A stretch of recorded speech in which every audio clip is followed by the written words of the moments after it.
පැරලිය station එකේ rail පීලි දෙකට නැමුණනේ tsunami. ගාල්ලේ බුදු පිළිම කී දෙනෙක් කෙල්ලිලා හිටියද?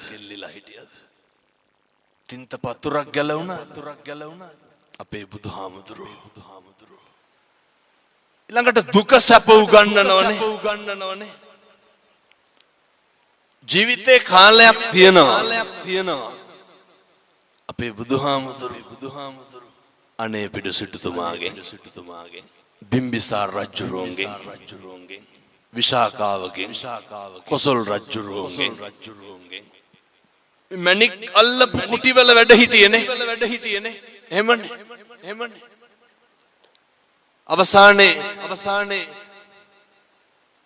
වේරංජාවේ වැස්වසුවට පස්සේ යවහල් වළඳන්න උනේ නැත්. මේවා හරි. අර කියන්නේ දුක සැප ලෝකේ ඇති යති පෙරලීනේ. මේක සමබර වෙන්න කම්පා වෙන්න නරකයි දුක් වෙනවා කියලා. බුදුරු දුක් වුණා නැහැ. සමහර අම්මලා තාත්තලා කියනවා මෙතන කවුරුත් නම් එහෙම කියන්නේ නැතුව ඇති. ඔය මෙරිලවත් යනවනම් කියලා කියන්න. හදිසි නම් මට කියන්න. ඔච්චර මැරෙන්න ආස නම් මිරික ගන්න උන 6 විනාඩියක් විතර. අතාරිනවා. කිව්වට හරි බයයි. කවුද මැරෙන්න බය නැත්තේ? එහෙනම් මොකටද ඔය කියලා කම්පා වෙන්නේ? දරා ගන්න පුරුදු වෙන්න. ඒකට නෙමේ ධර්මයක් තියෙන්නේ. අපි දරාගෙන ඉන්නේ මොකෙන්? ධර්මේ. දුක් විඳින අපිට සැප විඳින්න වෙයි. සැප විඳින අපිට දුක් විඳින්න වෙයි. ජීවිතේ දවසක් එනවා. මරණානුස්සති කමඨහං දේශනාවේ බුදුහාමුදුරුවෝ උගන්වනවා. ඔය මේ ඉඳගෙන ඉන්න විදිහට නෙමෙයි සමහර විට හෙට ඉන්න වෙන්නේ. ඒ හින්දා දරා ගන්න පුරුදු වෙන්න. අර මතකද දැන් අවුරුදු 2ක් විතර ඇති. දක්ෂ ව්‍යාපාරිකේ තාත්තා කෙනෙක්. කෝටි ගාණක බිස්නස් එකකට එළියට බැස්සා. බහිනකොට ගෙදර හිටපු පොඩි එකා ගල් කැටයක් අරගෙන කාර් එකේ අතුල්ලනවා. තාත්තා ඩිකිය ඇරලා ඩිකියට දැම්මේ බ්‍රීෆ් කේස් එක. ඩිකිය තිබ්බා වීල් බ්‍රෂ් එක. පොඩි එකා ගල් කැටෙන් අතුල්ලනවා කාර් එක. කේන්තිය කොච්චර ආවද කියනවනම් අර වීල් බ්‍රෂ් එක අරගෙන කොල්ලට ගැහුවා. දමලා ගැහුවා. පොඩි එකා කරන සමහරක් දේවල් දිහා බලලා සතුටු වෙලා නැද්ද තාත්තලා? එහෙමනේ. ප්‍රතිරූප ගොඩ නගන්න එපා. මේ වචනේ නම් කියන්න පුළුවන් පැය 4ක් විතර. මේවා හරි මධ්‍යස්ත වෙන්න. දුකක් ඇති වෙනවා නම් පින්නතුනේ ප්‍රශ්නයක් ඇති වෙනවා නම් මැදිහත් නොවීමේ නිසා නෙමෙයි. අර පොඩි එකා මොකක්ද අර කාර් එකේ ඇඳලා තිබ්බේ. කොල්ල ගල් කැටයක් අරගෙන කාර් එකේ ලියලා තිබ්බා. මම මගේ තාත්තට ගොඩක් ආදරෙයි කියලා. පුරුදු වෙන්න ඉවසන්න. තප්පර 30ක් ඉවසලා බෙල්ල හරවලා බැලුවන ගහයිද ගල් කැටේ වීල් බ්‍රෂ් එකේ. මම මගේ තාත්තට ආදරෙයි කියලා ලියලා තිබ්බේ. ජීවිතේ ඉවසලා බැරිම තැනක් යනවනේ ඔතන දිවසන්ට මේක හෙට ඉඳන් ප්‍රගුණ කරන්න මේවා ප්‍රගුණ කරන්න කල් දාන්න එපා ගෙදර ඉන්නකොට ස්වාමියාට බනින්න කලින් බිරිඳට බනින්න කලින් දරුවන්ට බනින්න කලින් දෙපාරක් හිතන්න මම පල්ලේ කැලේ බණකට වැඩියා බන්ධනාගාරේ අවුරුදු 22ක විතර තරුණයෙක් අඬලා වැඳලා කිව්වා හාමුදුරුවනේ එළියට ගිහිල්ලා මේක කියන්නලු කවදාවත් අනුන් හින්දා අපි කාට හරි ගැහුවොත් අනුන්ට ගහන්නේ නේ විඳවන්නේ කවුද අපි පුරුදු වෙන්නලු එක විනාඩියක් ඉවසන්න බන්ධනාගාර අධිකාරිවරයෙක් ලිපියක් ලියනවා මරණ දඬුවමට උරුමකම් කියන හිරකාරයෝ 100ක් කරගෙන අහන්න හේතුව විදිහට මොකක්ද කියන්නේ මහත්තයෝ එක විනාඩියක් ඉවසපු නැති එක විනාඩියක් ඉවසුවනම් මොකද වෙන්නේ පිහියෙන් අනීද වෙඩි තියයිද බෙල්ල කපයිද නැහැ අම්මේ තාත්තේ පුරුදු වෙන්න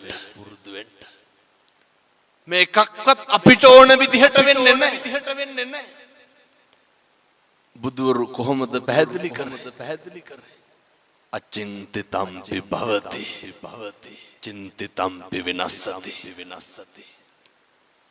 මේ ලෝකේ කවදාවත් හිතන දේ වෙන්නේ නැහැ වෙන දේ හිතා ගන්න එහෙම නෙමෙයි ඕක අපි දන්නවනේ මොකක්ද අපි කියලා මේ ලෝකෙ වෙන්නේ මේක හැම එකක්ම වෙනස් වෙනවා නැද්ද මොකක්ද වෙනස් වෙන්නේ නැත්තේ දරුවෝ වෙනස් වෙනවා කියනවා නේද බැඳ ගමන් පවුල් දෙදරනවා කියලා එක මේකේ හැටි මේ ලෝකේ හැම එකක්ම වෙනස් වෙනවා නම් අපි නඩත්තු කරන අපේ ළඟම තියෙන වස්තුව මොකක්ද අපේ ඇඟ අපේ ශරීරය නේ මේ කෙස් ටික වෙනස් වෙන්නේ නැද්ද මම මේ කියන්නේ බාහිරයේ පැත්තකින් තියලා අපිට ඕන විදිහට ඕක තියාගන්න පුළුවන් කවුද අර ඇමරිකාවේ පොප් ගායකයා අවුරුදු 100කට විතර වැඩියෙන් ඉඳ හිටියේ මයිකල් ජැක්සන් මොනවාද ජැක්සන්ට තිබ්බ අඩුපාඩු අපිට දැන් මොකක් හරි වුණොත් හික්කඩුවට උපරිම යන්න තියෙන අය මොකෝ දැන් නව ලෝකෙට යන්නේ ඔය තියෙන එක දාගෙන යන මයිකල් ජැක්සන් මොනවාද නොතිබ්බේ ඇඟේ හැම කොටසක්ම ගබඩා කරලා තිබ්බනේ දක්ෂ පක්ෂකම් කියන වෛද්‍යවරු 24 පැය සූදානම්ෙන් හිටියා මරුනේ නැත් අපි ගැන කවර කතාද කොරෝනා තිබ්බනේ මහරජා මරුන්නේ නැත් මොකද සල්ලි නැතුව මංගල සමරවීර මහත්තයා දඩබ්බර සල්ලිකාරයෝ මරුන්නේ නැත් ගංවල අපිට තිබ්බේ දෙතුන් පාර හොදපු මාස්ක් එක විතරයි. කම්මං දල්හං කින්ති කරෝමි. කර්මය දැඩි වුණාම හැම එකක්ම මේක වෙනස් වෙනවා. මතක තියාගන්න. දල්ල කඩි කාලා මිනිස්සු මැරෙනවා, නයි කාලා බේරෙනවා. එහෙමයි. අපේ කියලා අපි තියාගෙන හිටපු අපේ මේ ශරීරය මේකේ දවසක් එනවා. අර බුදුහාමුදුරුවෝ ගන්නන් මගේ නිකන් ටැග් ලයින් එක වගේ තියෙන්නේ අත්තාහි අත්තනෝ නත්ති. හරි සනාතනයි. අපේ අතින් අපිට වතුර ටිකක් බොන්න බැරි දවසක් එනවා. එහෙම නෙමෙයිද? මොනවාද වෙනස් වෙන්නේ? දරුවෝ වෙනස් වෙනවා. බිරිඳ වෙනස් වෙනවා. පෙම්වතා වෙනස් වෙනවා. බාහිර ලෝකයේ කවර කතාද මමත් වෙනස් වෙනකොට. ඒ හින්දා කිසිම දෙයක් ගැන අධිතක්සේරුවෙන් ඉන්න එපා. අතීතං නානු සෝචන්ති නප්ප ජප්පන්ති නාගත පච්චුප්පන්නේන යාපෙන්ති. බුදුරු දේශනා කරේ. අතීතය ගැන හිතලා දුක් වෙන්න එපා. අතීතේ හිරකාරයෙක් වෙන්න නරකයි. ඔය මේ පින්නතුන්ගේ නැද්ද ජීවිතේ අතීතයට ගියොත් නිවැරදි කරන්න මොකක් හරි. සමහර පින්නතුන් කියනවා නේද ඔය දැන් නම් හාමුදුරනේ කරන්න දෙයක් නැතිකමට ඉන්නේ කියලා. දරුවෝ හින්දා ඉන්නේ කියලා කියන්නේ අම්මලා සේර මොළු වනනවා.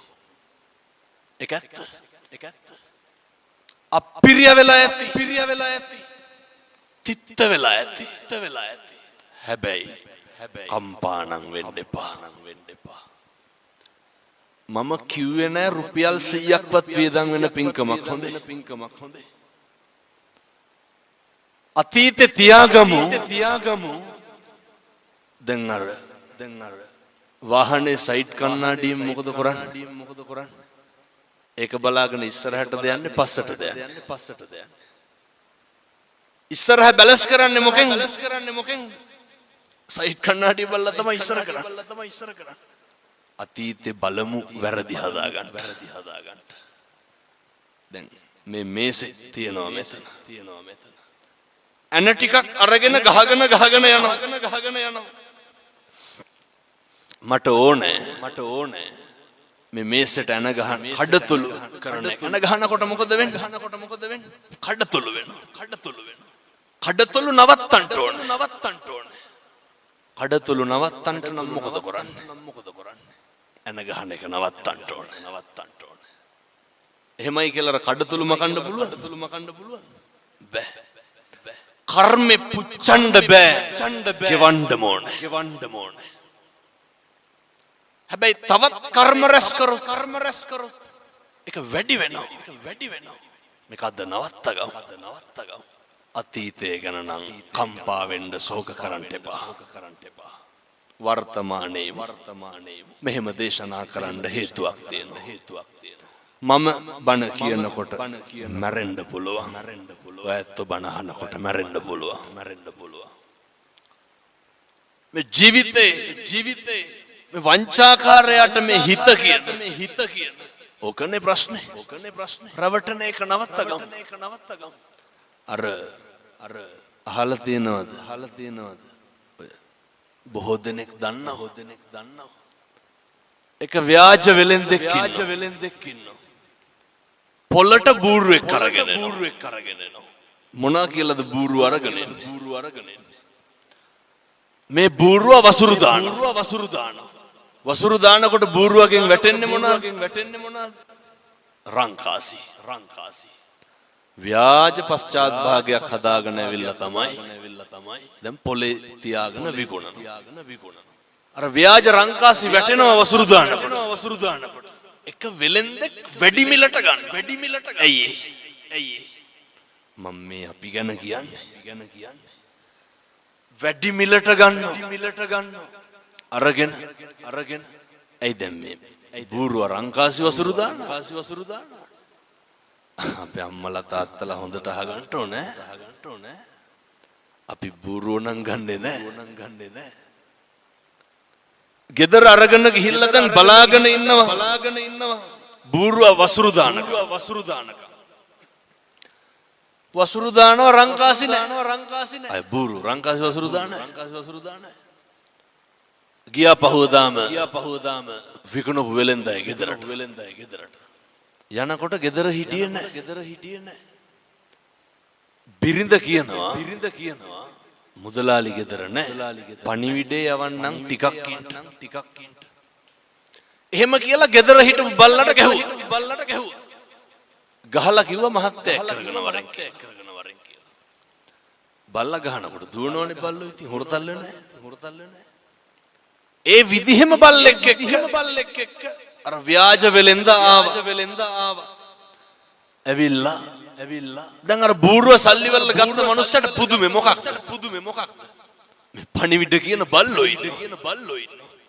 දැන් අර යකාට බූරුව අමතක වුණා. දැන් මොකේටද පොරකන්නේ? අපිමයි දැන් පොරකනවා බල්ලා ගන්න. හැරිලා බැලුවොත් නරකද අතීතේ.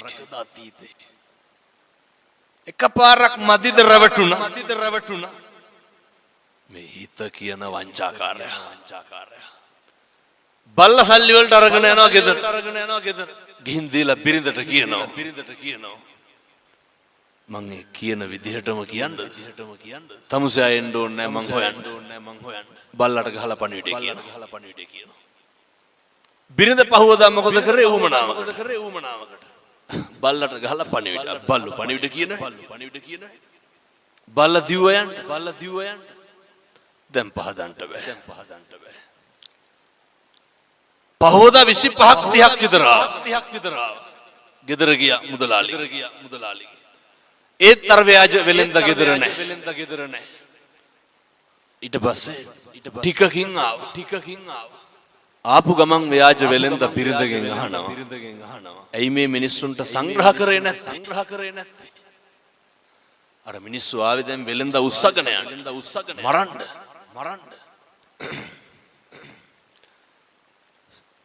සංග්‍රහ කරේ නැත්තේ ඇයි කියලා අහන්න ගමන්ම ව්‍යාජ වෙලෙන්ද මොකද කරන්නේ? ව්‍යාජ පිහියකින් බිරිඳගේ බෙල්ල කපනවා. ව්‍යාජයි හොඳේ. අර ගෑනිත් වැටෙනවා. අර ආපු මිනිස්සු සේරම තක්කු මුක් වෙනවා. මොකේද? බෙල්ල කැපුවානේ. අහනවා ඇයි මැරුවේ? නෑ මට කේන්ති ගියා ඔය කට්ටියට සලකපු නැති හින්දා. දැන් මිනිස්සු අහන දැන් කොහොමද පණ ගන්න? ඒකට බය වෙන්න එපා. මං ගාව නලාවක් තියෙනවා. නලාව ගහපු ගමන් එනවා. පණ එනවා. බොරුවටනේ වැටුනේ. දෙපාරයි නලාව පිම්බි අර ගෑනු කෙනා නැගිට්ටා. දැන් ආපු සේරම පොරකනවා මොකේද? නලාව සල්ලි වලට ගන්න. පොර කාලා අරගෙන ගියා. ඔය අපේ තාත්තලාටත් හිතිලා නැද්ද එහෙම? කොච්චර කියලාද මේ අම්මලාට තෝ මරනවා කියලා. මේ පැතිවල එහෙම කියන්නේ නැතුව ඇති මං කියන්නේ අනිත් පැතිවල ටිකක් තඩි ඔට්ටු තට්ටු වෙනවා වැඩි ගෙවල් වල. තාත්තලා කොච්චර කුණු හරපෙන් බැලලා ඇද්දනේ. මං කියන්නේ එහෙමයි බොහෝ පිරිස්. මෙහෙම කියනකොට තාත්තලා හිතන නැති. ඕකේ අනිත් පැත්ත. කෙසේ හෝ වේවා නලාව අරගෙන ගෙදර ගියා. පැත්තකින් තියලා දැන් හැන්දෑවේ ගෙදර ඉන්නකොට ගෙදර දබර දෙන්නගේ. නලාවක් තියෙන එකේ බය වෙන්න දෙයක් නැහැ නේ. ගහලා මැරුවා. ටිකක් ඉඳලම පිඹින්නම් කියලා හිතලා අරගෙන පිඹිනවා. පිඹට මල කඳන් වලට පණ එනවා. බූරුවට රැවටුණා, බල්ලට රැවටුණා, නලාවට රැවටුණා. මුළු ගමම ගියා ව්‍යාජ වෙලෙන්ද හොයාගෙන. අරගෙන ගිහිල්ලා ගෝණියකට දාලා කට බැන්දා. ගමම යනවා දැන් ගම් මුහුදට විසිකන්න යනකොට මහන්සියටත් එක්ක මග තියලා පොඩ්ඩක් බුදිය ගත්තා ගෝණිය හේතු කරලා හරක් 300ක් දක්කගෙන වෙලෙන්දෙක් යනවා එඬේරෙක් යනවා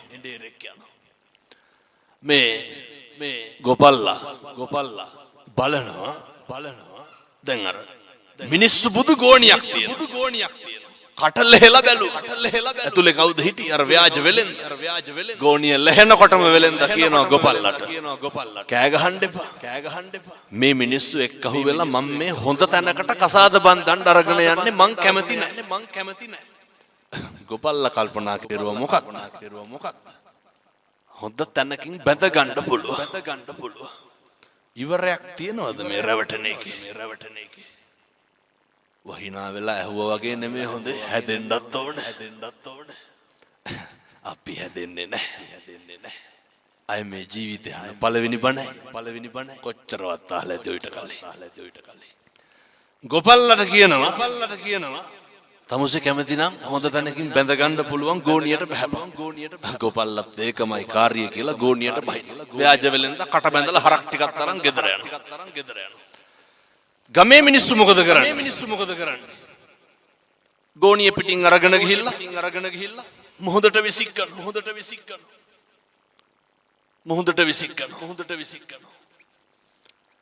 විසිකලා බහුව ගමට එනකොට මෙන්න අර ව්‍යාජ වෙලෙන්ද ඉන්නවා හරක් 300ක් එක ගෙදර ගමේ මිනිස්සුන්ට පුදුමේ ගමේ මිනිස්සු අහනවා දැන් මුහුදට දාලා අපි කොහොමද දැන් මේ ගෙදර ඉන්නේ ව්‍යාජ වෙලෙන්ද කට උල් කරලා කියනවා ඔයාලා මාව මුහුදට විසික්කා මේ ශ්‍රියාකාන්තාව වැඩියා මං වඩා ගත්තා හරක් 300ක් එක ගොඩින් තිබ්බා දැන් ගමේ උන් පොර කනවා මොකේද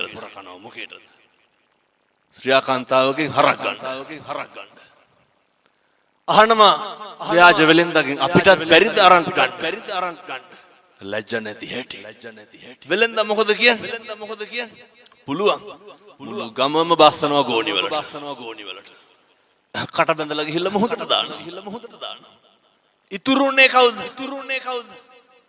ව්‍යාජ වෙලෙන්ද විතරයි කවුද මේ ව්‍යාජ වෙලෙන්ද මේ අපේ විඥානේ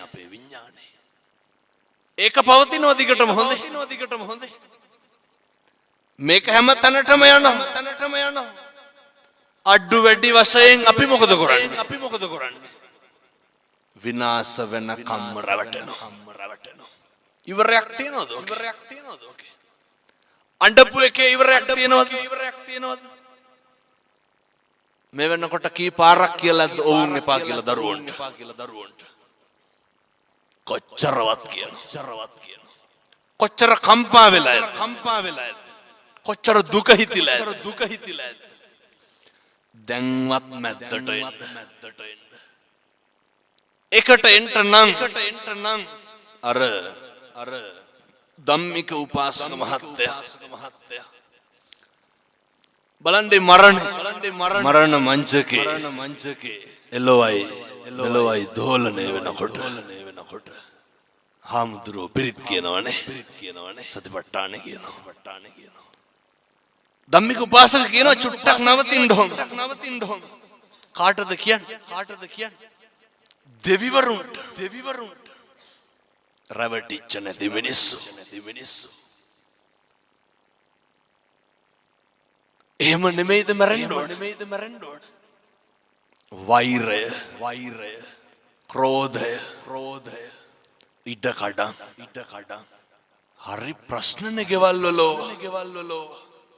පුදුම ඊර්ෂ්‍යාවක් නැතිෙන්නේ මේ පන්සලේ සිල් ගන්නවද බණමඩුවේ මම මේ දොස් පරොස් එහෙම කියනව නෙමෙයි අපේ කිරි අම්මලා කිරි අත්තලා හරි ඊර්ෂ්‍යයි මෙහෙත් ඉන්නවද අර මහා උපාසක දොස් පරොස් කියනව නෙමෙයි හොඳේ ඔය එක කිරියත්ත කෙනෙක් ආවට වඩා වේගෙන් ආපහු යනවා උදේ. මං අහුව කොහෙද යන්නේ? කියපු විදිහටම කියන්නද? අරක අතන ඉඳගෙන කිව්වා. කවුද? අනේ වෙන කෙනෙක් ඇවිල්ලා උන්ද හේතු වෙන කනුවට හේතු වෙලා. ගත්තේ නෑ සිල්.